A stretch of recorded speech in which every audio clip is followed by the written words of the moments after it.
Em novembro, o Kotai Project vai lançar um ecossistema financeiro global completo. Wallet, Exchange, Gateway, Marketplace e Betting. Tudo 100% em cripto, sem censura, sem limites, preservando o anonimato e a verdadeira descentralização. Vamos levar liberdade financeira e geográfica para milhões de pessoas. Prepare-se, novembro é o início de uma nova era. Kotai, o próximo nível da revolução cripto. Que é a espinha dorsal do feminismo, que é a chamada revolução sexual, que conquistou inúmeras coisas muito boas, sim, para a sociedade, e que não foi dependente somente da tecnologia, mas também da aceitação social. E veja bem, vamos considerar a tese da Ana, que ela realmente esteja correta, de que o feminismo não teve nada a ver com a conquista do divórcio, do direito ao divórcio sem motivo. Mas a sociedade, as feministas foram extremamente importantes por propagar a permissividade do divórcio sem motivo e também por estabelecer de que sim, é possível que tu deva ou possa divorciar. Eu concordo que as feministas conseguiram o divórcio sem causa. Eu não disse que não, eu disse... Não, calma aí, eu criei uma hipótese, tá? Eu criei uma hipótese de que, digamos que elas realmente não tenham tido, enfim, nenhuma autoria em relação a isso. Mas elas conquistaram isso, né? Sim, sim. A questão é o seguinte, elas são importantes de qualquer forma por naturalizar o divórcio. E eu concordo contigo. Naturalizaram o divórcio, as feministas, sim, elas naturalizaram o divórcio, isso. tá? Mas veja bem, peraí. Você disse que eu não reconhecia nada. Mas veja bem, isso também aconteceu com inúmeras conquistas do feminismo que, embora não necessariamente tivessem vindo diretamente de uma feminista específica ou do movimento feminista especificamente, mas que elas também foram responsáveis por naturalizar, como, por exemplo, o uso da pílula anticoncepcional. Uma tecnologia que fez muito pela vida das mulheres em relação ao planejamento familiar. Mas as feministas foram responsáveis por naturalizar o uso da pílula anticoncepcional e inúmeros outros métodos contraceptivos. A revolução sexual também foi responsável por reduzir o tabu em relação ao exame do câncer de próstata, em relação à mamografia, em relação a não ter mais o tabu, a vergonha de menstruar, inclusive de engravidar, por incrível que pareça. Leila Diniz, ela foi um ícone da sua época porque ela fez um ensaio fotográfico escandaloso quando ela estava grávida. Usando biquíni, na praia. Aí a culpa é dela, então. Eu detesto esses ensaios. Eu acho que descobri a culpa. Mais uma coisa contra o feminismo. Mas veja bem, a gravidez era um tabu. As pessoas, elas tinham vergonha de aparecerem em público grávidas. E eu digo isso, eu tenho uma evidência anedótica, que é o caso da minha avó. Ela é uma gaúcha do interior, católica, que foi criada no interior de Erechim, em Gaurama. E ela me disse que as mulheres, elas tinham vergonha de serem vistas grávidas em público. Sabe por quê? Elas tinham feito sexo e ninguém poderia conceber uma situação como essa. Então era um sinal, era um tabu de que aquela mulher já não era mais pura. Ela havia casado e feito sexo. E a revolução sexual, que está sim vinculada ao movimento feminista, principalmente nos anos 70, foi responsável por reduzir tantos e inúmeros outros tabus em relação à sexualidade.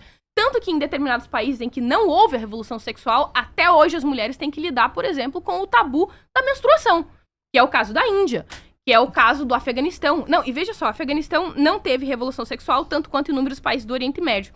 Lá você vai ter caso, por exemplo, do Afeganistão especificamente, em que as mulheres, elas só podem estudar até a 4ª série, depois elas não podem mais. Portanto, elas não podem se tornar médicas, certo? Então elas não podem atender as mulheres. Só que o problema é que os homens também são proibidos por lei de verificar a condição ginecológica da mulher. Logo, essas mulheres estão morrendo devido ao tabu extremo em relação à sexualidade. No Ocidente, tudo isso foi revolucionado e mudado justamente por causa da revolução sexual. Os valores mudaram e nós paramos a ver a sexualidade como um tabu, como se ela fosse impura, nojenta, baixa e tendo que ser evitada em todas as circunstâncias e ocasiões.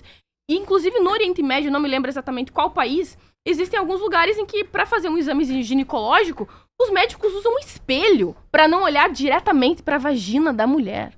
Esse é o resultado de uma sociedade que não passou pela revolução sexual ao ponto de reduzir os tabus em relação ao sexo, em relação ao corpo humano. Agora, eu estou dizendo que não existem efeitos colaterais eventualmente ruins em algumas sociedades? Claro que existe. O caso do Brasil, por exemplo, em relação a epidemia, que eu poderia dizer, enfim, das mães solteiras. Tem tantas mulheres que não têm pai para os seus filhos. Eu considero isso realmente uma tragédia. É muito fruto triste. Da revolução sexual. É muito triste, mas veja bem.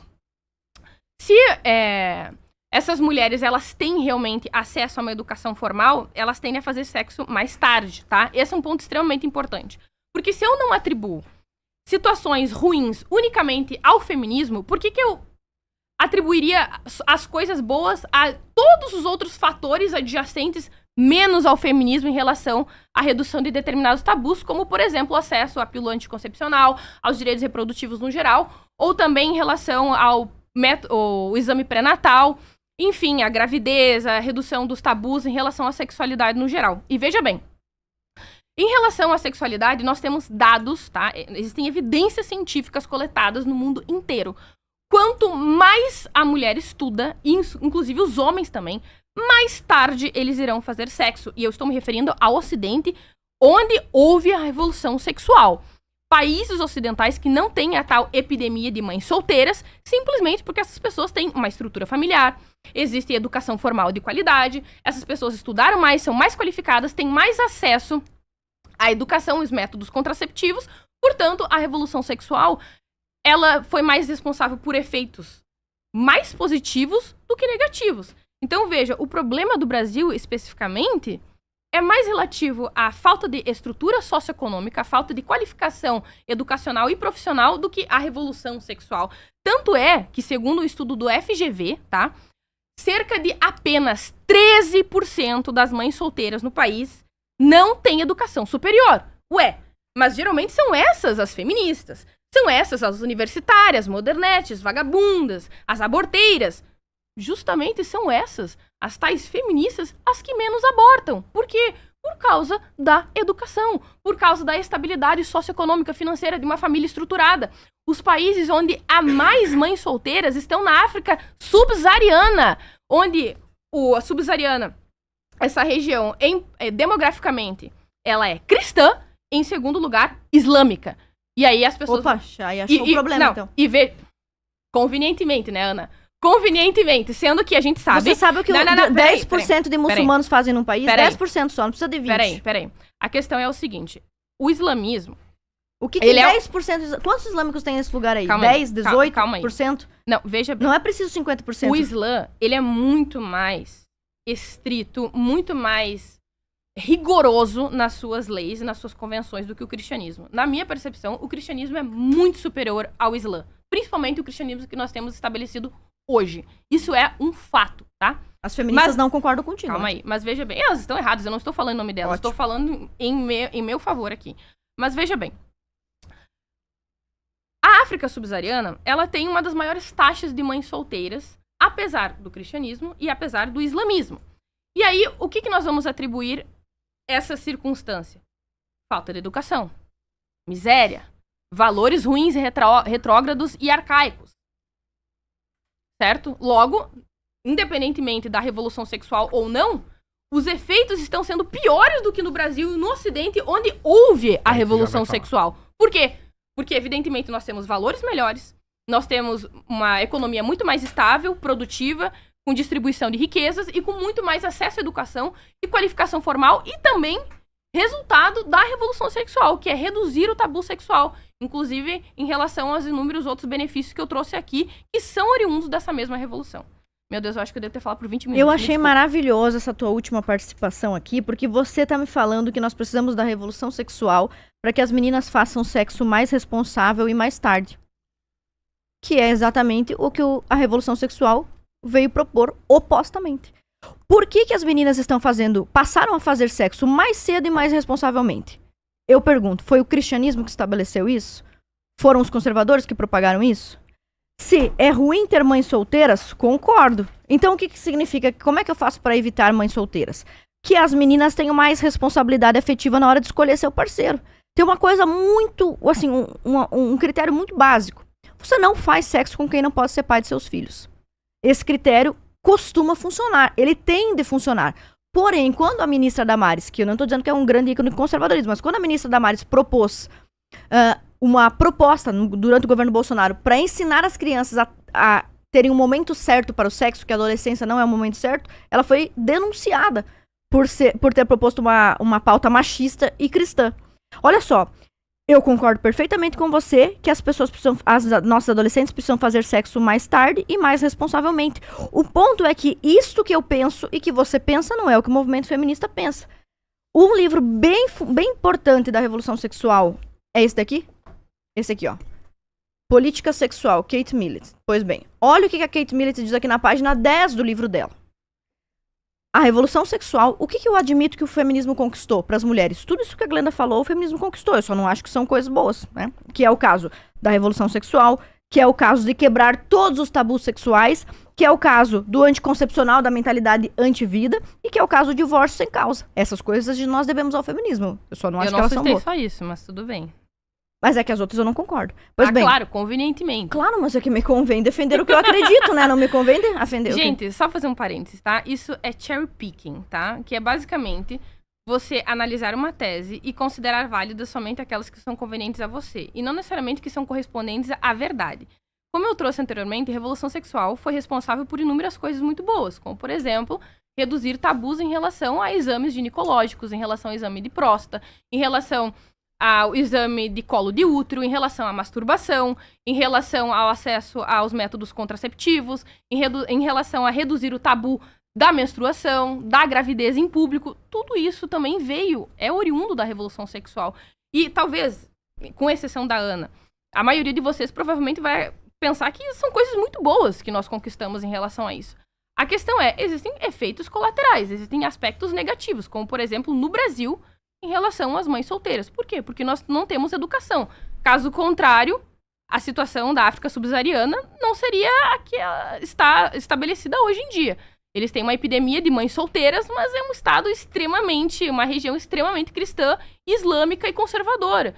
Então, veja bem, a gente tem que aprender a separar causa de correlação. Mas, enfim, prossiga. Desculpa meu tempo aí. Pode ir. Pois bem, novamente, vamos aos tópicos. A Glenda disse, o feminismo conquistou A, B, C e D. E eu argumentei, mostrando, inclusive com dados históricos de jurisprudência, que o feminismo não combatia A, B, porém sim conquistou C e D, que eu acho péssimos. Agora vamos à revolução sexual, que ela está aqui dizendo, a revolução sexual é ótima. Ela está dizendo isso. Ao mesmo tempo em que ela diz que a revolução sexual é ótima, ela nos diz que nós precisamos lutar para as crianças e adolescentes fazerem sexo mais tarde. Acontece que essas duas afirmações elas são contraditórias entre si, porque a revolução sexual é as pessoas fazerem sexo mais cedo e mais irresponsavelmente, ignorando as suas consequências. E eu não estou dizendo que essa é a minha opinião, porque eu gostaria que fosse só minha essa opinião, que não fosse a opinião das políticas públicas de Estado feministas. Mas olha só, aqui na página 10 do livro da Kate Millett, uma revolução sexual exigiria, antes de mais nada, o fim de todas as inibições e tabus sexuais. O fim das inibições e dos tabus sexuais. Nessas inibições, evidentemente, está incluso ali. A pessoa tem vergonha de fazer o exame de próstata. Parece que está incluso aqui. Mas ninguém com isso afirma que outras inibições não sejam legítimas de existirem. Por exemplo, a inibição do pai e filha não fazerem sexo um com o outro é uma inibição maravilhosa. É um tabu maravilhoso. Um dos tabus que essa escritora aqui, Judith Butler, e outras autoras defendem é a quebra do doida, tabu, tá? do tabu do Eu incesto. acho que ela é doida. Pois bem, a revolução sexual e isso, olha que não é uma questão de opinião. Na literatura feminista, a revolução sexual é a quebra de todos os tabus. Todos, sem exceção. E aqui está escrito, especialmente aqueles que ameaçam... Olha, quais são os tabus que nós temos que quebrar? Aqueles que ameaçam o casamento monogâmico tradicional. 2 pontos. A homossexualidade, a ilegitimidade, ou seja, ter filhos fora do casamento. Olha só, ela está dizendo que nós temos que quebrar o tabu de que um filho tem que ser concebido somente dentro do casamento. A Glenda está me dizendo que ela acha ruim termos tantas mães solteiras. Tudo bem, que legal, então ela discorda dessa feminista que diz que é maravilhoso a ilegitimidade, ter filhos ilegítimos. Nós temos que acabar também com as relações sexuais, com o tabu das relações sexuais pré-matrimoniais, ou seja, sexo liberado, e com as relações sexuais na adolescência. Então, isso que a Glenda está nos dizendo aqui, ó, eu acho que a revolução sexual é maravilhosa porque ajuda a acabar com as mães solteiras. Não, é o oposto. A revolução sexual foi o que gerou a epidemia das mães solteiras. A Glenda defende que os adolescentes têm que fazer sexo mais tarde e com mais consciência. Eu defendo a mesma coisa. Os cristãos falam sobre isso há 2000 anos. Outras religiões patriarcais também falam sobre isso. São as feministas que lutam pela revolução sexual e pelo fim dos tabus, inclusive o sexo na adolescência. Essa autora aqui, inclusive a Kate Millett, fala que as crianças têm direito a descobrir a sua sexualidade. As crianças, isso também é um tabu. Existem inúmeros tabus que a sociedade ainda sustenta. A pedofilia, por exemplo, é um deles. E já existem trabalhos acadêmicos, todos os trabalhos acadêmicos que toleram ou relativizam a pedofilia são de autoras e autores feministas. Não existe nenhum trabalho que relativiza a pedofilia tendo sido produzido por cristãos em 2025 ou por conservadores. Pois bem, então nós concordamos aqui numa coisa, achei isso maravilhoso. Adolescentes não façam sexo com 16 anos, tá? Com 17. Não é o momento, você não tem maturidade, etc. Outra coisa que ela falou que eu acho que faz muito sentido nós falarmos aqui. Os conservadores não aceitavam o voto, ela disse, e hoje aceitam. Os conservadores não permitiam as mulheres estudarem, e hoje permitem. Pois bem, só sobre educação, acho que a gente poderia abrir uma parênteses mais tarde. Mas sobre o conservadorismo e o voto, isso é muito inverídico. Embora tenham existido conservadores anti-sufrágio universal, alguns conservadores que não concordavam que imigrantes votassem, que escravos libertos votassem, que mulheres votassem, assim como existiam também feministas, anarquistas, que eram contra qualquer tipo de voto, né? Não só o das mulheres, mas qualquer um. Então, historicamente nos comprova. Se você olhar a história da Inglaterra, a primeira mulher a se tornar primeira-ministra foi uma conservadora antifeminista. Se você voltar à concessão do voto em 1920 na Inglaterra, foi concedido pelo Partido Conservador. As feministas foram tão ineficientes na luta pelo direito ao voto na Inglaterra que o voto só foi concedido quando a Emmeline Pankhurst, feminista comunista, se tornou conservadora. Quando ela abandonou a militância esquerdista e se tornou conservadora, aí sim o voto foi concedido. Olha só que interessante, pelo Partido Conservador. Então como é que ela pode fazer uma afirmação grave dessa? Os conservadores não aceitavam o voto da mulher. Tanto conservadores quanto outros partidos, democratas, republicanos, discutiam o voto, porque o voto é algo que se discute. E por que se discute se o voto deve ser estendido às mulheres ou aos imigrantes? Porque quem conquista um benefício detém as prerrogativas de ampliá-lo ou não. A gente já vai voltar a falar sobre isso. Temos um outro ponto. Nós vamos à questão dos Estados Unidos. Ela afirmou que assim, os conservadores não aceitavam o voto. Quando o voto feminino se tornou uma realidade nos Estados Unidos, foi porque a militância pró-voto sufragista, que não era necessariamente feminista, e aí tem uma diferença muito grande entre as sufragistas e as feministas, que não eram necessariamente feministas, elas conseguiram convencer quem detinha o poder, ou seja, os homens poderosos, de que estender a elas o direito ao voto seria mais conservador. Por quê? No caso dos Estados Unidos, imigrantes e negros libertos estavam votando. Os partidos políticos, esquerda e direita, perceberam que imigrantes, homens solteiros, escravos alforriados libertos tendiam a votar mais na esquerda. Por esse motivo, os conservadores passaram a pensar que o voto feminino poderia manter o status quo e não derrubá-lo. Veja bem, se você é um conservador que ama a América, você é um patriota, e tem dois grupos de mulheres pedindo voto. Um grupo religioso, como era o caso dos Estados Unidos, que tinha o maior grupo de militantes mulheres, que era um grupo religioso da temperança. Você tinha um grupo extremamente religioso, vinculado a princípios cristãos, que queria manter o status quo, preservar a família tradicional, e outro grupo menor, minoritário, de feministas que queria destruir o patriarcado. Por que motivo homens brancos e patriotas ouviriam as demandas de um grupo revolucionário de mulheres que falava contra essa própria ordem e não um grupo cristão? É por isso que, assim como nos Estados Unidos, na Inglaterra, também nos Estados Unidos, implicações religiosas e econômicas levaram à concessão do voto. Qual que é o meu ponto sobre o voto? Eu acho que a gente pode falar bastante sobre isso a partir de agora. O meu ponto é, o movimento feminista participou da luta pelo voto, assim como participou de diversas outras coisas ao longo da história. Mas ele não foi determinante para a conquista do voto. Então, se o movimento feminista não foi determinante para a conquista do voto, determinante. O que foi determinante? Mudanças econômicas e sociais, critérios religiosos e, por fim, a guerra. Esses três elementos são responsáveis pela expansão do direito de voto dos homens, que eram seus detentores legítimos. E por que os homens são os detentores legítimos do direito de votar? Porque foram os homens que conceberam a República, que conceberam o Senado, que conceberam a democracia, que escreveram sobre o que é a democracia no Ocidente. Foram os homens que lutaram pela independência dos países, pela soberania das nações. Foram eles que estabeleceram o sistema democrático de suas nações. Então é evidente que aquele que conquista detém a legitimidade de ampliar ou não esse direito. É evidente isso quando você é um cientista, por exemplo, você descobriu uma barata nova. Deus me livre, mas descobriu um novo tipo de barata. Que a barata é a única coisa que me faz questionar a criação divina, que foi o diabo que criou. Mas vamos supor que você é um cientista e descobriu uma nova espécie de barata. Quem é que vai nomear essa barata? Você, porque você foi o descobridor.